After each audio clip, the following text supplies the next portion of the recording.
Now, before we dive in, this ain't some hate on Harley video. You know I ride. You know I love the brand. But I'm not here to sugarcoat anything either.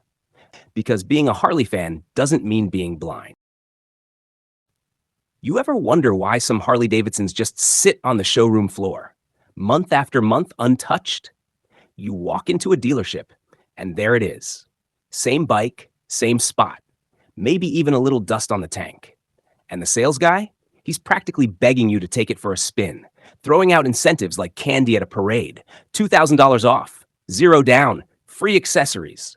You start to think, something's going on here. Well, you're not wrong.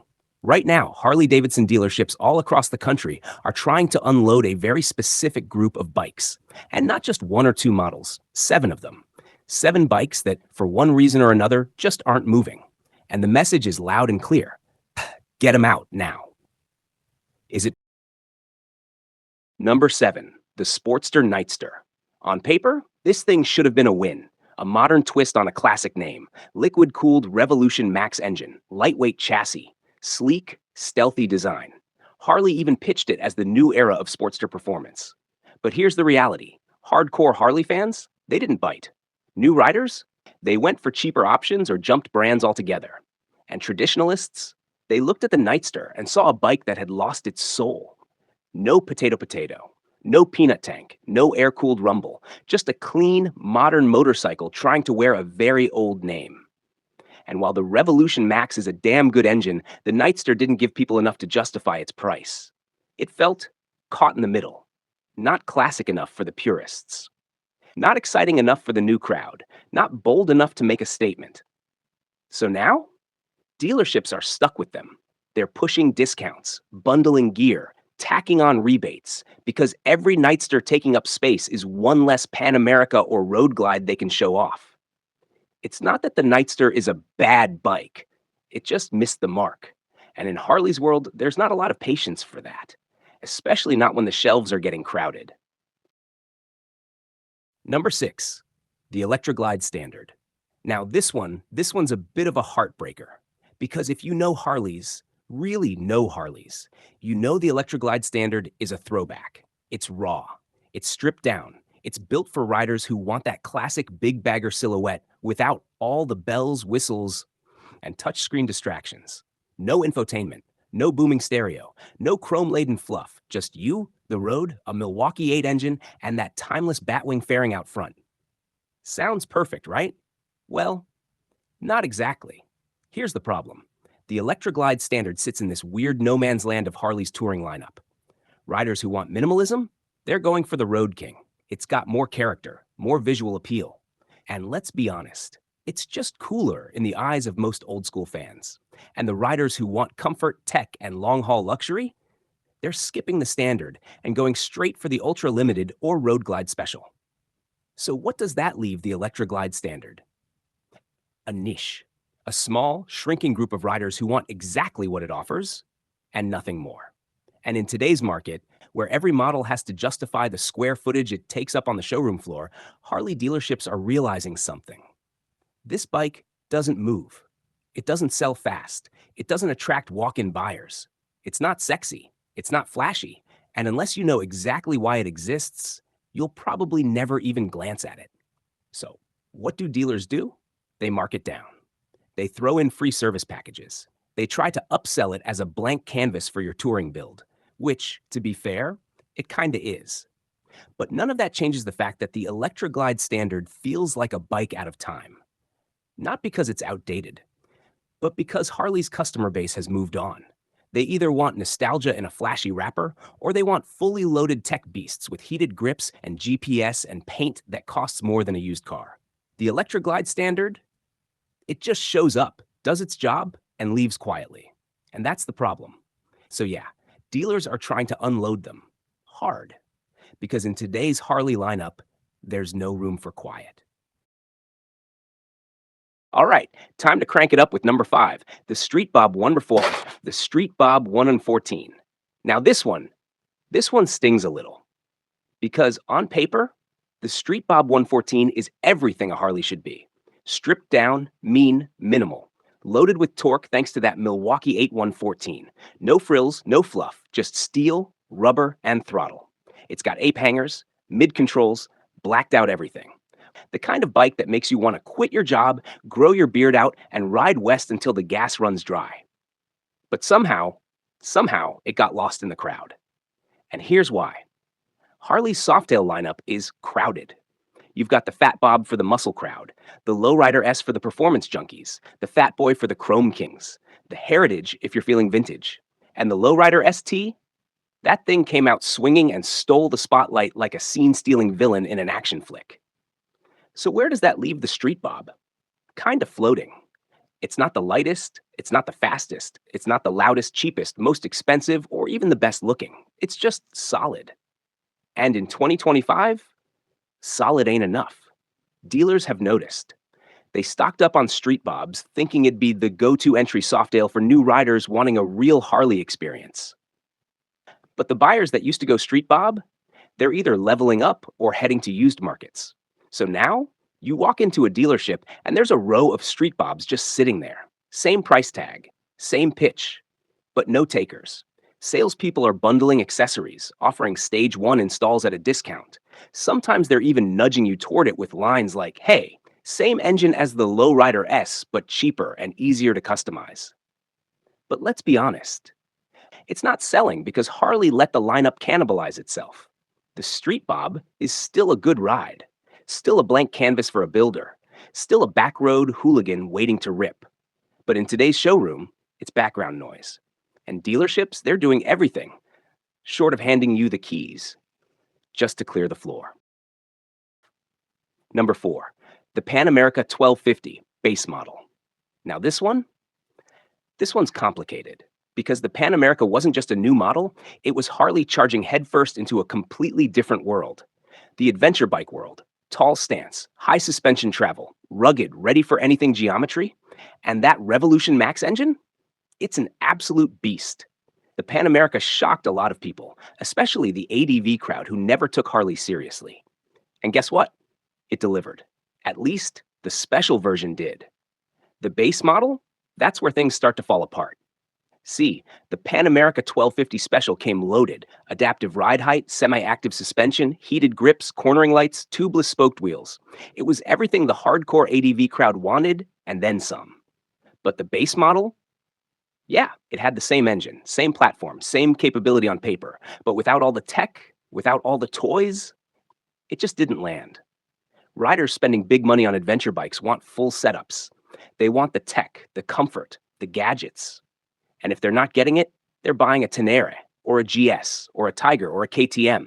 You get the picture. So now, dealerships are watching these base Pan Americas sit. Not because they're bad bikes, but because nobody's asking for them. Buyers either save up for the special, or they jump ship entirely. And when Harley built inventory expecting both trims to move, now they're stuck. So the base model Pan America is getting that awkward, silent treatment.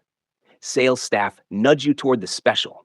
But if you ask about the base, you'll probably get hit with a quiet, desperate deal, like we'll throw in panniers or take another grand off if you sign today. And you know what?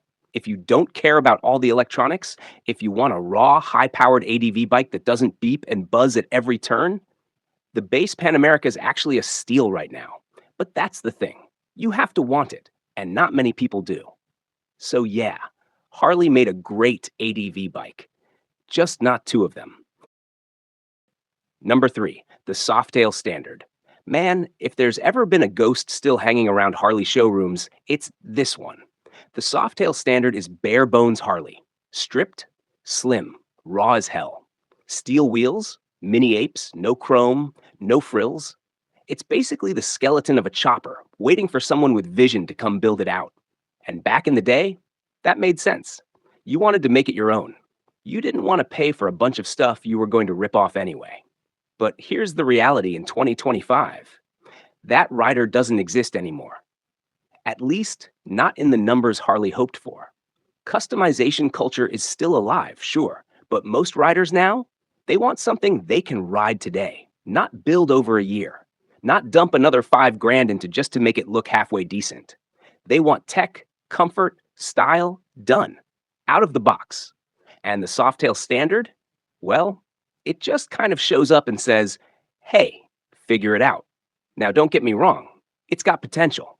The Milwaukee 8107 is no joke. The stance is solid. The price tag is attractive, or at least it was. But when you put it next to bikes like the Lowrider S or even the Iron 1200 back when it was still around, it just doesn't pop.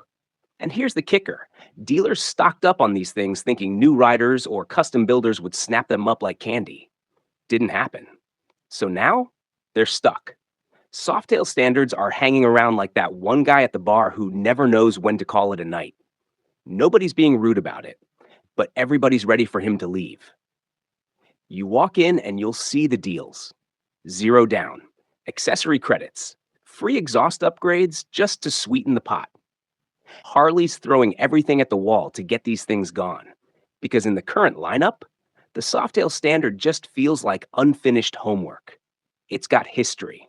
It's got muscle. But in a market where flash sells faster than function, it's invisible. All right, brace yourself, because this one does hurt. Number 2, the 48. This bike isn't just a Harley model. It's a cultural icon. Fat front tire, peanut tank, low-slung bulldog stance. That chunky silhouette that screams attitude before you even turn the key. For years, the 48 was the go-to Harley for younger riders, city cruisers, urban misfits, people who wanted to look mean without rolling up on a full-size bagger. It was affordable. It was cool. It was loud, squat, unapologetic. But now, it's being pushed off the stage. You walk into Harley dealerships today, and the 48 is either missing entirely, or it's parked in the corner like a relic from a louder, angrier time. So what happened? First, emissions. The air-cooled Evolution engine that powered the 48? It's ancient, beloved, yes, but outdated. And the reality is, the EPA doesn't care about your nostalgia. Second, Harley's shifting its image. They're chasing new markets, new tech, new riders. And the 48, it's not versatile. It's not touring ready. It's not ADV, bagger, or performance cruiser material. It's a bar hopper in a world that's moved on to week-long road trips and Bluetooth dashboards. Third, price. This thing used to be a bargain. Now, after inflation and creeping MSRP hikes, you're almost in Softail territory. And for that kind of money, buyers want more bike. Period. So dealers, they're quietly trying to move the last of these. No big announcements, no fanfare, just quiet markdowns, add-ons. Hey, we'll throw in a slip-on exhaust and a helmet kind of deals. Because the 48 isn't just getting dumped, it's being phased out. And if you ask a salesperson about it, you'll probably get a shoulder shrug and a line like, yeah, not sure if we're getting more, which is code for, this bike's on its way to the Harley graveyard. If you've always wanted a 48, now's the time. Because once they're gone, they're gone. And Harley, they're not looking back. This is it. Number 1, the Iron 883. You knew it was coming. This bike was the gateway drug, the starter pack, the first real Harley for a whole generation of riders. And for a long time, it was the king of entry-level cool, black-on-black attitude, low seat, slim frame, air-cooled Evolution motor that barked with just enough edge to make you feel dangerous. It was the rebel's bike, the one you bought when you didn't want to ride what your dad rode. But now, the Iron 883 is dead weight on the showroom floor. Not because it suddenly got worse, because Harley outgrew it. Let's be real, the 883 engine hasn't changed in decades. No liquid cooling, no ride modes, no traction control, not even ABS is standard in some cases. In 2025, that's not simple and pure. That's ancient. And while that used to be part of its charm, riders today are different. They want value. They want tech. They want something that won't get dusted by a 650 from Japan at a red light. Plus, Harley dropped the Nightster right into the same price zone. And whether you like the Revolution Max or not, it makes the Iron 883 look like a museum piece. So now, dealerships are stuck with the last of them. Some are trying to spin it as classic or timeless. Some are throwing in gear bundles, low financing, anything to sweeten the pot. But behind the scenes, they just want them gone. And Harley? They're not saying it out loud, but the Iron 883 is being buried with a polite silence. No farewell tour, no send off party, just quietly disappearing from the website and the showroom floor. If you're a diehard who wants one for the nostalgia, go get it now. Because this isn't just a model being dumped, it's the end of an era. So there you have it. 7 Harley models dealers are quietly, or not so quietly, trying to dump.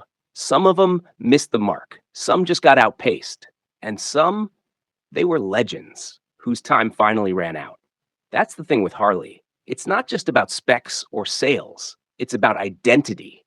And when that identity shifts, certain bikes get left behind. But hey, maybe that's not a bad thing.